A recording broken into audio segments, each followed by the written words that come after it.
उत्तानपाद। कहा कि उत्तानपाद की दो पत्नी हैं, एक का नाम है सुनीति और एक का नाम है सुरुचि। और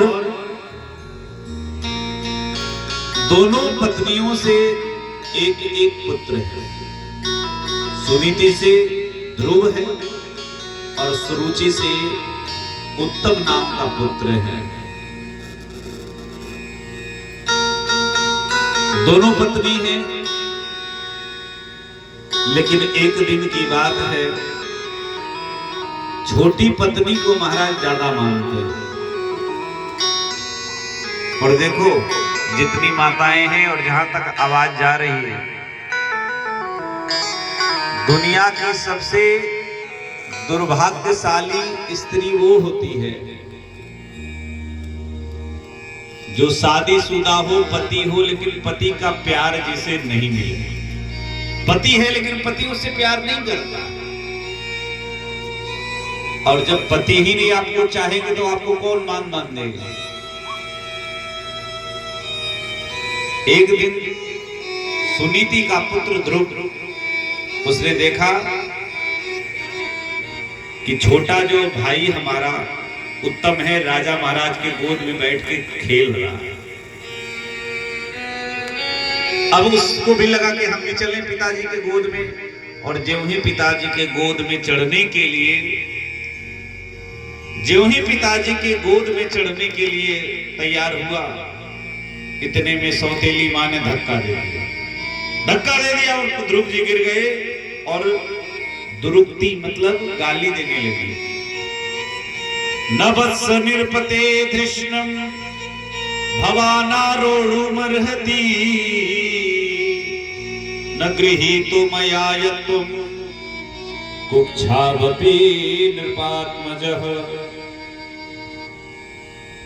कहा कि अरे मूर्ख बालक, न वत्स निरपते धृष्णम, तुम इस राजा के आसन पर चढ़ने के योग्य नहीं हो। क्यों? क्योंकि तुम मेरे कोख से तुम्हारा जन्म नहीं हुआ।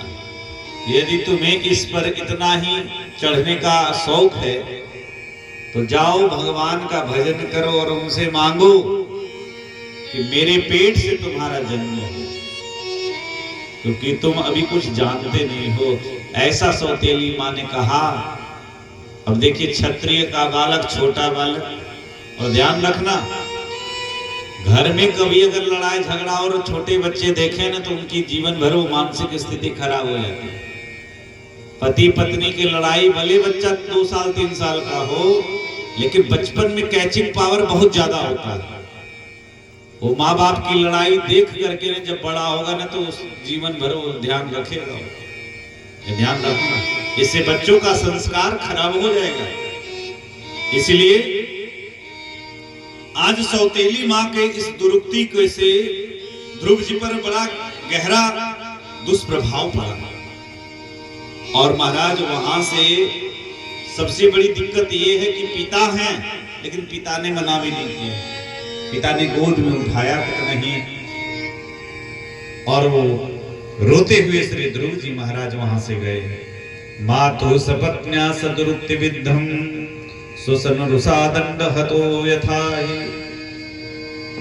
एकदम गरम गरम श्वास लेते हुए और रुदन करते हुए माता के इस दुरुक्ति कटु वचन को ध्यान में रख के बदला लेने की भावना, और अपनी मां के पास गए। और कैसे गए तो सुखदेव जी कहते हैं, स्वसन रुषा दंड हतो यथाहि। छोटे से सांप के बच्चे को किसी ने पूंछ पर डंडा मार दे और फिर जो तिल मिलाता है ना, इसी तरह ध्रुव जी तिल मिला गए। और मां के पास जाकर के मां के आंचल में लिपट करके रोने लगे। दोनों आंखों को ऐसे से हाथों से मीसने लगे और मां के पास गए। गरम गरम श्वास अपने बच्चे को रोते हुए देख करके, और मैया ने छाती से चिपका लिया। कहा कि बेटा क्या बात है, क्यों इतने दुखी हो? तो जो भी घटना घटी थी सारी घटना को बताया। जब सारी घटना को जब बताया तो मैया सुनीति की आंखों में आंसू आ गए। कहा कि बिल्कुल ठीक कहा, तुम्हारी सौतेली माँ ने जो भी कहा वो बिल्कुल ठीक कहा बेटा। दुनिया में जिसे सब कुछ चाहिए ना उसे भगवान ही सहारा है। एक बार जोर से कहिए राधे राधे। जिसे सब कुछ चाहिए उसे भगवान पर आश्रित होकर के रहना चाहिए।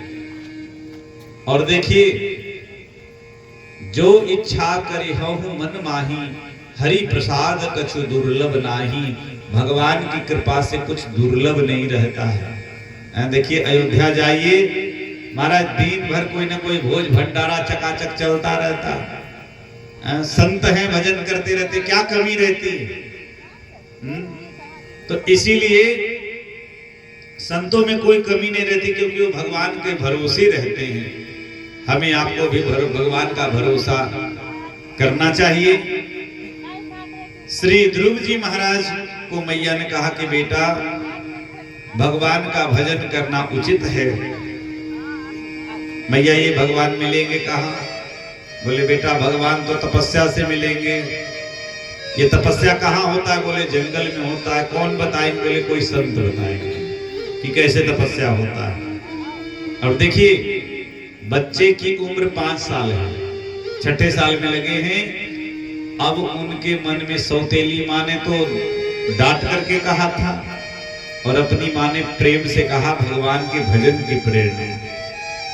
अब ध्रुव जी को लगा कि जब भगवान ही सब कुछ करने वाले संसार में हैं, तो हमें दुनिया में किसी से क्या लेना देना। अब तो हम भगवान के ही प्राप्ति करके रहेंगे। और उनके मन में भगवान के प्राप्त करने की लालसा जग गई। रात्रि के समय देखो, जिंदगी में जिससे कुछ बड़ा काम करना होता है ना, तो बहुत आराम से नहीं बैठते। वो लोग मेहनत करते हैं, सोचते हैं, दिमाग लगाते हैं। श्री ध्रुव जी महाराज रात में भोजन भी नहीं किए, भूख भी खत्म और नींद भी खत्म। अच्छा, रात में मैया सो गई। मैया को यह अंदाजा नहीं था कि यह घटना बहुत बड़ी है। कई बार बच्चे को डांटते फटकारते रहते ना महाराज, लेकिन ध्रुव जी रात में जब मां सो गई तो ध्रुव जी ने अपनी मां की परिक्रमा लगाई और जाके पैर में प्रणाम किया, आंखों में आंसू, और घर छोड़ करके आधी रात को ध्रुव जी राजमहल के गुप्त मार्ग से निकल गए। देखिए छोटे से बालक के अंदर कितनी जिज्ञासा है, कितनी जिज्ञासा है और कितनी तीव्र। अब जब चले, महल से जब बाहर चले तो श्री नारद जी की दृष्टि पड़ी। नारद जी ने देखा कि ऐसा इतना कम उम्र में और इसको भगवान पाने की ललक है, ऐसे को तो चेला बनाना ही चाहिए। बोलो राधे राधे। अब चेला बनाने के लिए श्री नारद जी आए। नारद जी को देख करके और श्री ध्रुव जी महाराज बड़े प्रसन्न हो गए। देख करके प्रणाम किया, मैं आपको प्रणाम करता हूं, दंडवत किया और कहा कि आप हमें भगवान के प्राप्ति का मार्ग बताइए, क्योंकि जिस घर में संत साधु संत आते जाते रहते हैं उनको पता होता है। इसलिए आप हमें प्राप्ति का मार्ग बताइए। और जब प्राप्ति का मार्ग, जब नारद जी ने कहा कि देखो देखो लोग गुरु बनाते हैं, तो कई बार तो लोग इसलिए गुरु बनाते हैं कि हम अयोध्या जाएंगे तो वहां पे रहने को कमरा मिल जाएगा, इसलिए भी गुरु बना लेते हैं। कई बार लोग पड़ोसियों को देख करके इसने गुरु बनाया तो हम भी गुरु बनाए। देखा देखी वाला कर्म धर्म नहीं करना चाहिए भैया। एक बार क्या हुआ, एक भगवान की बड़ी भक्त थी और उसके गुरुजी हमेशा आया जाया करते थे, तो गुरुजी की बड़ी सेवा करते। तो उनके गुरुजी जब गर्मी में आए थके मांदे, तो बेचारी उसने क्या किया कि पानी का बढ़िया बाल्टे में पानी और बर्फ की सिल्ली, एक सिल्ली बर्फ से वो पानी को ठंडा होकर बना दिया। जब गुरुजी आए तो महाराज पीढ़ा पर गुरुजी को बैठा करके और बढ़िया से गुरुजी को स्नान करवाया। ठंडे ठंडे पानी से गुरुजी ने स्नान किया, बड़े प्रसन्न हुए गुरुजी। अब बगल में पड़ोसन थी, वो अपने छत पर से देख रही थी कि देखो इसके गुरुजी।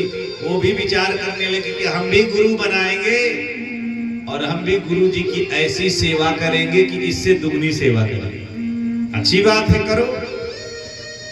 अब महाराज उसने भी गुरु बनाया और उसने गुरुजी को आने का निमंत्रण दिया। तो गुरुजी उसके ठंडी में आए और पड़ोसन का देखा हुआ था सब क्रियाकलाप। उसने भी 4 भगोने में बड़े बड़े पानी रखवा लिए, अयोध्या से जाकर के बड़े 4 सिल्ली बर्फ मंगवा करके ठंडा उसमें डाल दिया। और जब गुरुजी आए तो बोले गुरुजी आप पीढ़ा पर बैठिए, आपको स्नान करो। हाँ बोले ठीक है, थके आए थोड़ा नहा लेंगे। और गुरुजी जो ही पीढ़ा पर बैठे और महाराज गुरुजी के माथे पर जो ही बाल्टी से पानी डाला, गुरुजी तो उछल पड़े। अब उसने गुरुजी उछल पड़े तो उसने गुरुजी का हाथ पकड़ लिया, बोले नहीं इसी पीढ़ा पर बैठिए। क्यों? क्योंकि ठंडी का दिन और उस पर बर्फ से एकदम ठंडा किया पानी। गुरुजी ने कहा ये क्या कर रहे हो? तो उसने तपाक से जवाब दिया कि हम अपने पड़ोसन से आगे निकलना चाहते हैं। तो कई बार ऐसे लोग भी होते हैं जो देखा देखी में कार्य करते हैं। तो देखा देखी में नहीं काम करना चाहिए, अपने विवेक। श्री ध्रुव जी के इस कर्म को देख करके नारद जी प्रसन्न हुए।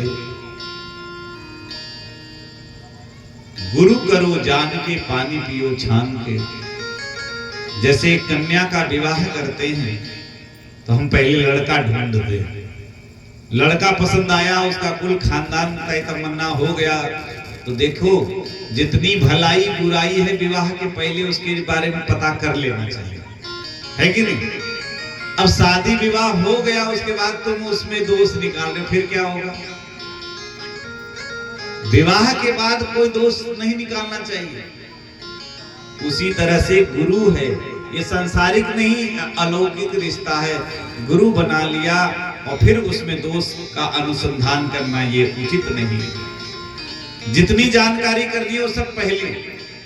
या तो नारद जी चेला बना रहे हैं तो देखो जैसे गुरु जान करके बनाना चाहिए वैसे शिष्य भी जान करके बनाना चाहिए।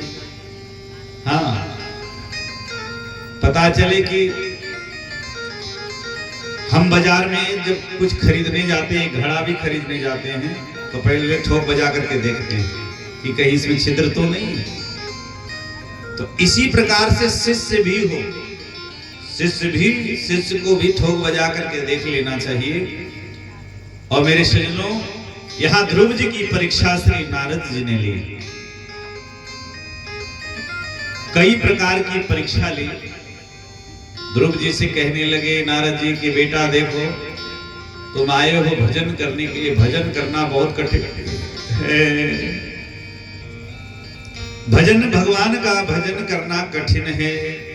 और दूसरी बात, सबसे पहले संसार की मोह माया को याद दिलाया कि हे बेटा याद करो तुम इतने छोटे हो, तुम मां के अकेला पुत्र हो। तेरी मां जब नहीं देखेगी, तेरी मां जब नहीं तुझे देखेगी तो कितना परेशान होगी। इसीलिए तेरी मां जब नहीं देखेगी परेशान होगी, इसलिए तुम घर चले जाओ। ध्रुव जी ने कहा नहीं, हमको भगवान का भजन करना है इसलिए अब हम घर नहीं जाएंगे, चाहे क्योंकि हे बाबा जी ये शरीर तो एक दिन नष्ट होना ही है। बोलो राधे राधे, बोलो भक्तवत्सल भगवान की जय। क्योंकि ये उम्र धीरे धीरे बीत रही है और मेरे सज्जनों एक दिन इसका नाश विनाश हो ही जाएगा। चली जा रही है उम्र धीरे धीरे, चली जा रही है उम्र धीरे धीरे।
जाए, जवानी भी जाए, बचपन भी जाए, जवानी भी जाए, बचपन भी जाए, जवानी भी जाए, बचपन भी जाए, जवानी भी जाए, बुढ़ापे का होगा असर धीरे धीरे, बुढ़ापे का होगा असर धीरे धीरे, बुढ़ापे का होगा असर धीरे धीरे, बुढ़ापे का होगा असर धीरे धीरे, चली जा रही है उम्र धीरे धीरे,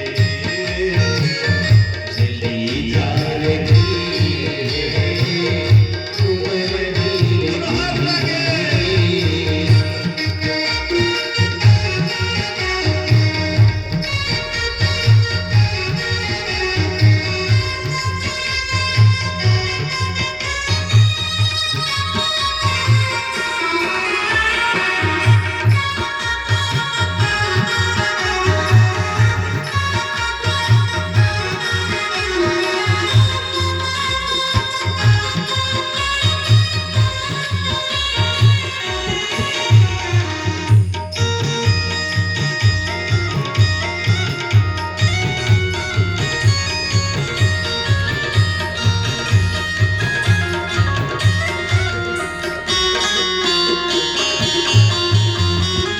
तेरे हाथ पाँव में बल ना रहेगा, तेरे हाथ पाँव में बल ना रहेगा, तेरे हाथ पाँव में बल ना रहेगा, तेरे हाथ पाँव में बल ना रहेगा, झुकेगी तुम्हारी कमर धीरे धीरे, झुकेगी तुम्हारी कमर धीरे धीरे, झुकेगी तुम्हारी कमर धीरे धीरे, झुकेगी तुम्हारी कमर धीरे धीरे, चली जा रही है उम्र धीरे धीरे, चली जा रही है उम्र धीरे धीरे, चली जा रही है उम्र धीरे धीरे, चली जा रही है उम्र धीरे धीरे, उम्र धीरे धीरे, उम्र धीरे धीरे, उम्र धीरे धीरे। बोलो भक्तवत्सल भगवान की।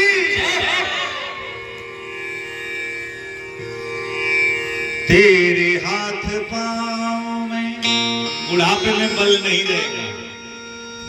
3 घंटा कथा बैठने के लिए मैंने 4 बार इधर उधर करना पड़ेगा, हाँ? और महाराज धीरे धीरे आंख से दिखना भी कम हो जाएगा, इसलिए उम्र तो चली ही जाएगी। और महाराज देखो एक बात बताएं, ये शरीर है, इस शरीर को से जितना काम ले लो उतना ठीक है, जितना आराम दोगे ये शरीर उतना आलसी हो जाता है।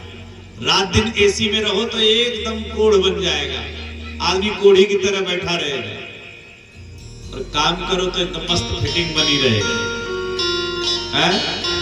जो खेतों में काम करते हैं ना, तो उनके देखे 80-80 वर्ष के हैं, लेकिन उनके भी आंख में अभी तक चश्मा नहीं लगा, बाल अभी तक काले हैं। और जो बच्चे खाली ऑफिस में बैठे बैठे, दुकान में बैठे रहते, उनको कितना बीमारी हो गया, बीपी हो गया, शुगर हो गया, ब्लड प्रेशर हो गया, तमाम। जवानी में ही लग रहा है कि बुढ़ापा आ गया। श्री ध्रुव जी कहते हैं कि हे महाराज, इस शरीर का कोई भरोसा नहीं है। आज न कल तो इसको काल में जाना ही है, लेकिन अगर भगवान के काम करते हुए शरीर चला जाए तो कोई चिंता की बात नहीं है। बोलो राधे राधे। अब ध्रुव जी, नारद जी ने कहा देखो, इस जंगल में बड़े बड़े शेर रहते हैं, भालू बाघ राक्षस भी रहते हैं, लोगों को खा जाते हैं, उठा ले जाते हैं। पर ध्रुव जी किसी तरह से न ममता, माँ की ममता दिखाया, उसमें भी नहीं डरे, शरीर का भी भय दिखाया, उससे भी नहीं डरे। तो महाराज, जो निडर है वही तो भगवान का भजन करेगा। फिर नारद जी प्रसन्न हो गए और नारद जी बड़े प्रसन्न होकर के मंत्र की दीक्षा दे दी, द्वादशाक्षर मंत्र प्रदान किया और भगवान के ध्यान धारणा उपासना की पद्धति बताई। और देखो, गुरु जब मिल जाता है ना, तभी सत्कर्म का सही फल मिलता है। बिना गुरु का व्यक्ति कैसे है? जैसे बिना पगहा का बैल जा रहा है, जिधर मन है उधर है, भाग जाए। गुरु का काम क्या है? गुरु कंट्रोल करता है। गुरु क्या है? ड्राइवर है, चालक है हम सबके जीवन का। संसार सागर से एक बार क्या हुआ कि गुरु महाराज की महिमा, जैसे यहाँ सुन रहे हैं कि गुरु की बड़ी महिमा है, भगवान से भी ज्यादा महिमा सदगुरुदेव भगवान की है। तो एक संत किसी के घर में गया तो गुरु की महिमा का खूब सत्संग उसने सुनाया। तो एक पिंजरे में एक तोता बन था, वो बोलता था।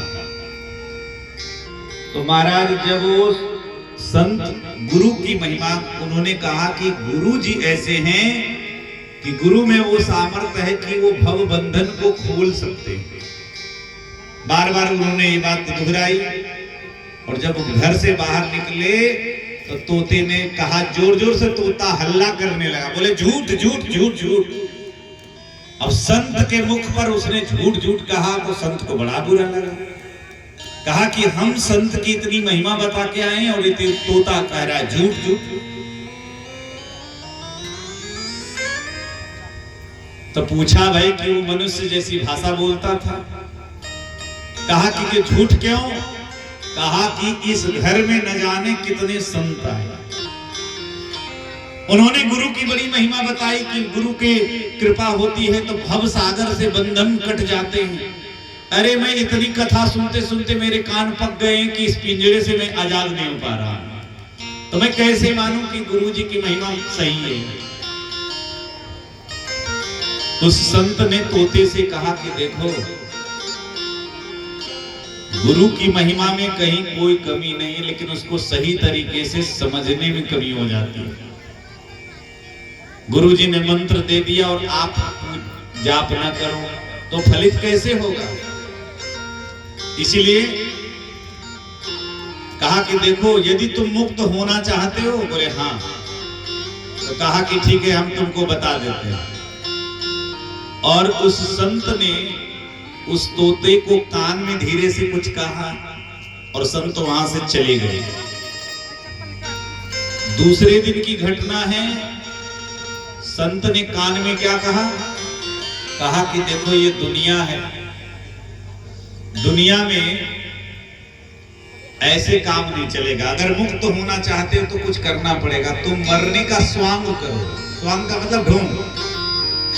अब दूसरे दिन सुबह सुबह जब मालिक आया, देखा पिंजरे की ओर, तो रोज तोता कुछ बोलता था, लेकिन वो एकदम पड़ा हुआ है, आंख वाँख निकला हुआ है। उसको लगा क्या हुआ, उसने पिंजरे को हटाया और ऐसे ऐसे तोते को हिलाया तो तोता ना हिले ना डूबे। अब तो उसको लगा कि ये तोता मर गया। अब मर गया तो क्या करते हैं? उसको घर से बाहर करो। अब पिंजड़ा ले जा करके गांव के बाहर उसने पिंजड़ा खोल करके ऐसे जोर से तोता को उठाया और ऐसे फेंका। अब फेंका तो ज्यों ही फेंका तो फड़ फड़ फड़ फड़ उड़ते हुए आकाश में जाने लगा और कहा गुरुदेव की जय, गुरुदेव की जय। क्यों? क्योंकि गुरु जी का मंत्र उसने सुना था, लेकिन गुरु जी ने मंत्र आज दिया तो वो पिंजड़े से मुक्त हुआ और उसने कहा सही गुरु की महिमा ये सही है। हमारे अपने जीवन में भी गुरु की बड़ी महिमा है और हमारे धीरज जी और हमारे राम तीर्थ जी, इससे ज्यादा मैं उनको क्या बताऊं, उन्होंने प्रत्यक्ष देखा भी।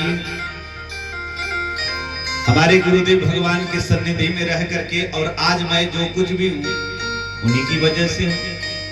आज गुरु महाराज का आशीर्वाद है कि आज अयोध्या में अपना आश्रम सरजू किनारे जैसे अच्छे जगह पर अपना आश्रम बना करके और देश दुनिया में घूम रहे हैं, कथा प्रवचन के माध्यम से धर्म का भी प्रचार कर रहे हैं। तो इसीलिए गुरु की महिमा बहुत अधिक है। बोलो भक्तवत्सल भगवान की जय। तो नारद जी जैसे गुरु मिले, क्योंकि नारद कोई सामान्य गुरु नहीं है। गुरु वही होता है जो भगवान का दर्शन करे, भगवान के भजन की प्रेरणा दे, जो भगवान के प्रति धर्म के प्रति उसे लगावे। ये ना हो कि अपनी ही पूजा कराता फिरे, ऐसा भी नहीं होना चाहिए कि हमें तुम नोट पानी देते रहो बाकी सब ठीक है। यहां श्री नारद जी ने उपदेश दिया, साधना की बात बता करके और चले गए। ध्रुव जी जब निकले तो कहां गए? मथुरा के नजदीक में एक जंगल है, मधुबन नाम है। वहां एक ऊंचे टीले पर घनघोर वृक्ष के नीचे और श्री ध्रुव जी अपने गुरु के बताए हुए आदेश के अनुसार मंत्र का जाप करने लगे। सबसे पहले क्या किया, उन्होंने जीवन में कुछ नियम ले लिया। ऐसी भयानक उन्होंने तपस्या कर ली, ऐसी तपस्या करने में लगे कि उनकी तपस्या से स्वर्ग आदि का सिंहासन हिलने लगा। जंगल गए तो सबसे पहले उन्होंने क्या किया, खाने पीने पर, क्योंकि तपस्या भगवान की है नहीं कि खूब भरपेट खा करके 4-4 टाइम हो। तपस्या नियम संयम से होता है। उन्होंने 3 दिन में 1 दिन कैथ और बैर खा करके रहते पहले महीने, दूसरे दिन में भोजन 6 दिन पर 1 दिन, तीसरे महीने में 9 दिन पर 1 दिन और चौथे महीने में 12 दिन पर 1 दिन भोजन लेते। वो कपित्थ बदरासन, केवल कैथ और बैर जो जंगली फल हैं उसको लेते। और महाराज 5वां महीना जो ही प्राप्त हुआ, भोजन लेना भी छोड़ दिए।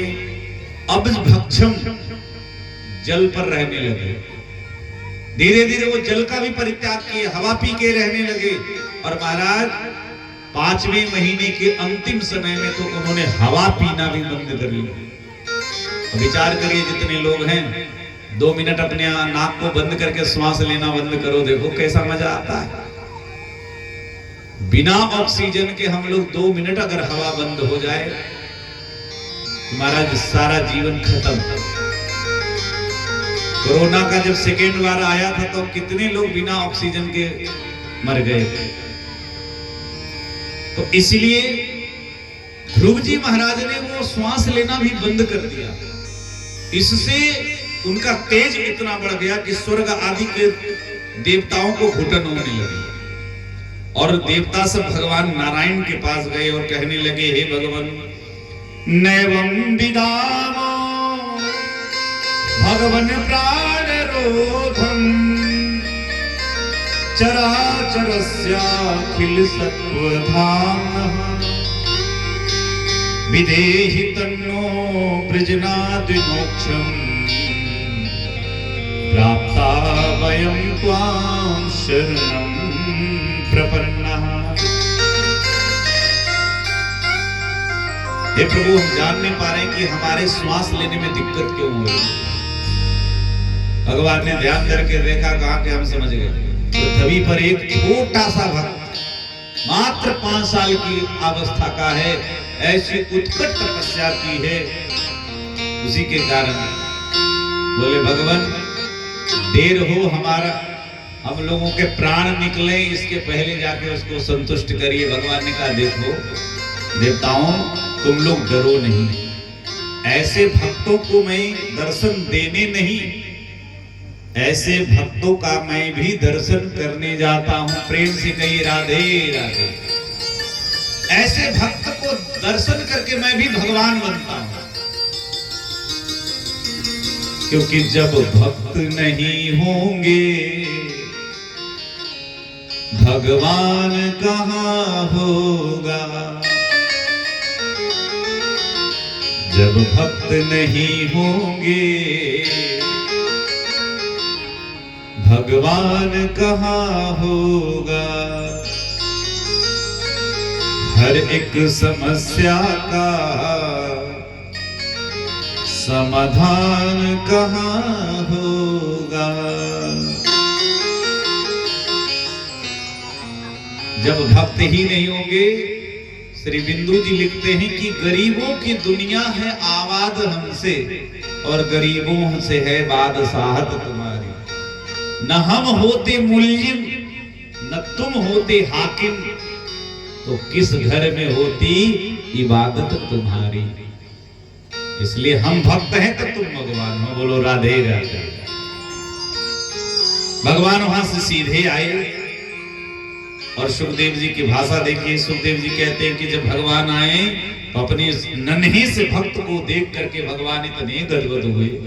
भगवान दोनों आंखों से भर भर करके देख रहे हैं। दृग्भ्याम प्रपश्यन् प्रपिबन् निवारभक चुंबन निवासेन भुजैरिवाश्लिषन्।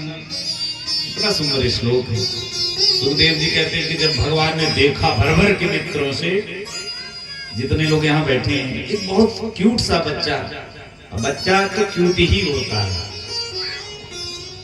छोटा सा बच्चा है और साधना में रत है। अब आप जितने लोग हैं, आप लोगों को अगर ऐसा कोई बच्चा दिखे तो आप लोग के मन में क्या आता है? दो भाव आता है।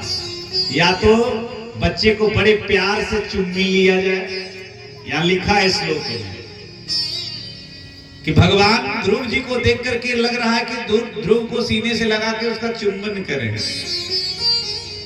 और दूसरा कि यदि कोई बच्चा सुंदर दिखता है तो क्या करते, या तो उसके नाक को पकड़ के ऐसे करते, या तो उसके गाल को खींचने का मन करता है। प्यार से, प्यार की भाषा है। और यही श्लोक में लिखे हैं, सतम विवक्षन्तम तद्विदं हरिर्ज्ञात्वास्य सर्वस्य च हृद्वस्थितः। भगवान को सब जानते हैं, इसलिए भगवान इस प्यारे नन्हे भक्त को देख करके भगवान को लगता है कि इसको हम चुंबन करें, इसको लाड़ करें, इसको दुलार करें, गोदी में बैठावें और इससे बातें करें। भगवान ऐसे देख रहे, लेकिन वो भक्त है कि आंख बंद करके ठूठे पेड़ की तरह एक पैर पर खड़े होकर के ठूठे वृक्ष की तरह कठिन तपस्या कर रहा है। तो भगवान ने कहा, बेटा ध्रुव, जिस झांकी का वो ध्यान अंदर में कर रहे, वही झांकी के रूप में भगवान सामने। कहा, ध्रुव, मैं प्रकट हो गया हूं। और भगवान की अमृतमयी वाणी जो ही उस बालक के कान में गई, ध्रुव के सामने नेत्र खोल करके देते भगवान। कई बार जीवन के सपने हकीकत जब हो तो महाराज अपने आप पर भी विश्वास नहीं होता कि वाकई में। जब कभी बचपन में हम लोगों की माताएं रूठती है तो अपने बच्चों को गाली देती है और कहती है, हाँ बड़ा तो विदेश जाएगा, है ना। हमारे साथ हुआ जब हम पहली बार हम दोनों विदेश जा रहे थे, तो पहली जब फ्लाइट हम लोग लिए प्लेन में, तो उस समय अपनी माँ की गाली याद आ रही थी कि बड़ा विदेश जाएगा। और देखिए, तो वो सपना उस समय अच्छा लगता है। श्री ध्रुव जी को लग रहा है कि सामने भगवान है, वो सपने में तो नहीं। भगवान ऐसे ऐसे देख रहे, ध्रुव जी ने ऐसे ऐसे किया तो भगवान ने नेत्र मटकाए तो समझे कि हाँ असली वाले हैं। अब तो ध्रुव जी ने हाथ जोड़ लिए। अब जितने यहाँ लोग हैं, विचार करिए, 6 वर्ष के बालक को कितनी बोलने की शक्ति होगी, विचार करिए। ढंग से सांसारिक व्यवहार भी उसके नहीं आएंगे। ध्रुव जी ने हाथ जोड़ करके प्रणाम किए और भगवान की स्तुति करना चाहते हैं, लेकिन वाचा शक्ति नहीं है। 6 वर्ष के बालक बहुत ज्यादा क्या संस्कृत जाने, लेकिन मन में भावना तो है। एक बार की बात है, हम मंदिर में गए तो हमने देखा कि एक छोटा सा बालक ऐसे, देखिए आप लोग बड़े प्यार से देखिए, हाथ जोड़ कर उसकी मम्मी साथ में, तो मम्मी हाथ जोड़ी, वो भी हाथ जोड़ा और मिल मिलाते हुए ABCDEF बोल रहा था। पूरी उसने ABCD भगवान के मंदिर के सामने सुनाई। तो हमारी जिज्ञासा बड़ी, हमने उस बालक को प्यार से पूछा, हमने कहा बेटा ये कर क्या रहे थे? तो उसने जो जवाब दिया हृदय को बहुत अच्छा लगा। उसने कहा कि हम भगवान जी को प्रेयर सुना रहे हैं। तो हमने कहा बेटा ABCD कोई प्रेयर नहीं होता है। इस पर जो उसने जवाब दिया तो आप लोग ताली जरूर बजाइएगा। उसने कहा कि भगवान जी सब जानते हैं, उनको जो अच्छा लगेगा वो छाट लेंगे। कितनी बड़ी बात है, उस छोटे से बालक में कितनी बड़ी भावना है, और इसी भावना से भगवान रीझ जाते हैं। ऐसी भावना होनी चाहिए। तो वही बात ध्रुव जी के अंदर है कि भगवान की स्तुति तो बहुत करना चाहते, मन में भाव भी है, लेकिन आता नहीं। तो भगवान को दया लगी और भगवान ने धीरे से उनके गाल को अपने 4 भुजा में प्रकट हुए। तो उन भगवान के एक हाथ में शंख था, उस शंख से युक्त हाथों से ध्रुव जी की कपोल का सुंदर प्यार पूर्वक भगवान ने जब स्पर्श किया, भगवान के स्पर्श करते ही ध्रुव जी के अंदर सारी वेद वेदांत सारे ज्ञान भर गए। और ध्रुव जी का स्तुति भी यहाँ पे बहुत कठिन श्लोकों में महाराज। एक श्लोक बड़ा सुंदर श्लोक है। ध्रुव जी कहते हैं, योऽन्तः प्रविश्य मम वाचमिमां प्रसुप्ता संजीवयत्य अखिल शक्तिधरः स्वधाम्ना अन्याश्च हस्तचरण श्रवणत्वगादि प्राणान्नमो भगवते पुरुषाय तुभ्यम्। हे भगवान, मैं आपको कोटिशः में वंदन करता हूँ। क्यों? क्योंकि आपने मेरी सोई हुई वाणी को आपने जगा दी, वैखरी वाणी बना दी। आपने कितनी कृपा मुझ पर की।